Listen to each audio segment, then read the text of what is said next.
500 000 euros. À 18h30 pétante, la limousine noire est venue me chercher, comme on me l'avait signifié. Je me suis engouffré dedans sans broncher. J'avais pas le choix. Il fallait que tout ça arrive à terme. Assis au milieu de la banquette, entre deux types dont le sourire semblait ne jamais être sorti de leur frigidaire, et dont les costards taillés sur mesure ressemblaient à ceux de deux croque-morts un jour de baptême. Je savais qu'il était inutile de demander où l'on m'emmenait.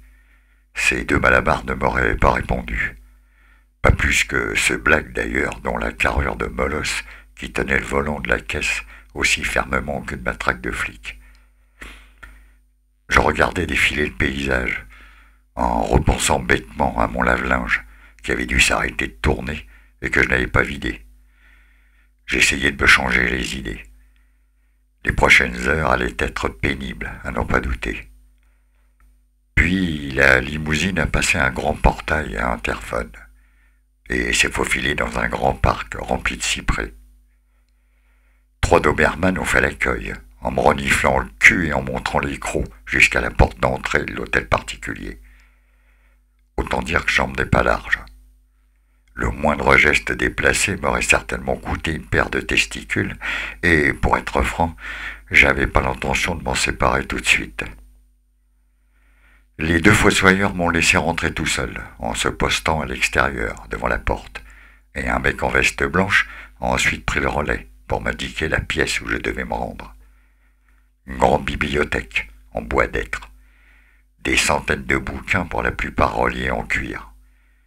Une odeur de vieux papier, de cire et d'encens se mélangeait dans le craquement de mes pas sur le parquet. Le mec m'a alors demandé de patienter, puis il a refermé la grande porte à double battant derrière lui.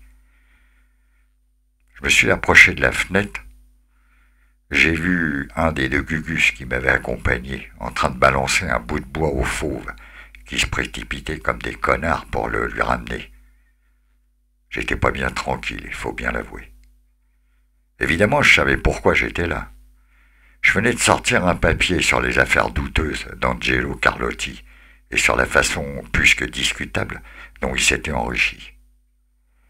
Lorsqu'il m'avait téléphoné après la parution pour s'entretenir avec moi, il m'avait bien laissé entendre que j'avais le choix de refuser, mais que dans les histoires de choix, le plus important c'était presque toujours les conséquences qui posaient les problèmes.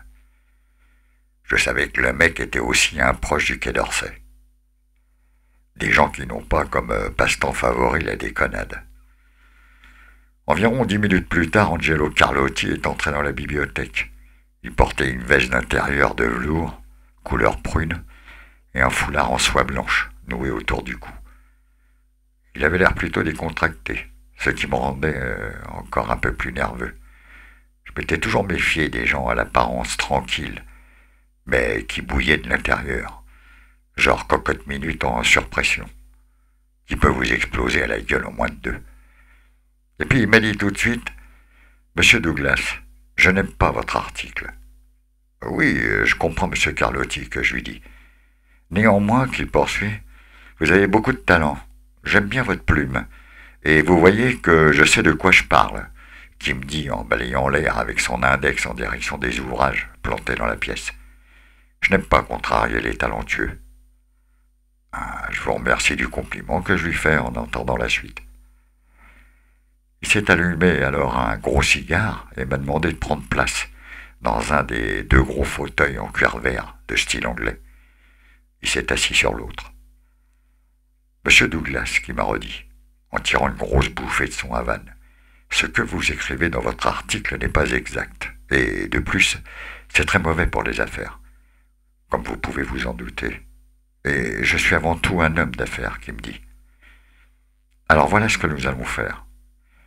Moi, je vais vous verser 500 000 euros sur un compte offshore, et vous allez m'écrire un démenti dans la prochaine parution. Je connais votre talent et je sais qu'il vous sera facile d'expliquer que vos sources étaient plus ou moins crédibles. Enfin, je vous fais confiance. Comme je vous l'ai fait remarquer il y a quelques instants, j'aime beaucoup votre plume. Je sais que vous vous en sortirez très bien, qui me dit, en se levant et pour se servir un scotch. Au moment même où je m'apprête à lui répondre en me levant à mon tour, voilà le carreau de la fenêtre qui explose en 1000 morceaux, dans un vacarme épouvantable. Comme par un vieux réflexe de commando, Carlotti lâche son verre et se fout à plein ventre sur le tapis. La confusion est totale. Je ne sais pas ce qui se passe. Je ne sais pas quoi faire. Et puis, je vois sur le sol le gros bout de bois que l'autre con balançait au kleps. Dans un éclair fulgurant, je m'extirpe de la bibliothèque à fond la caisse. En croisant les deux connards au dehors, je leur dis, paniqué, que Carlotti est blessé. Les deux croque-morts accourent alors à son chevet, suivis par les trois clébards. J'ai pris mes jambes à mon cou et me suis volatilisé dans les rues alentours. J'ai pu attraper un taxi et vider ma machine à laver en rentrant.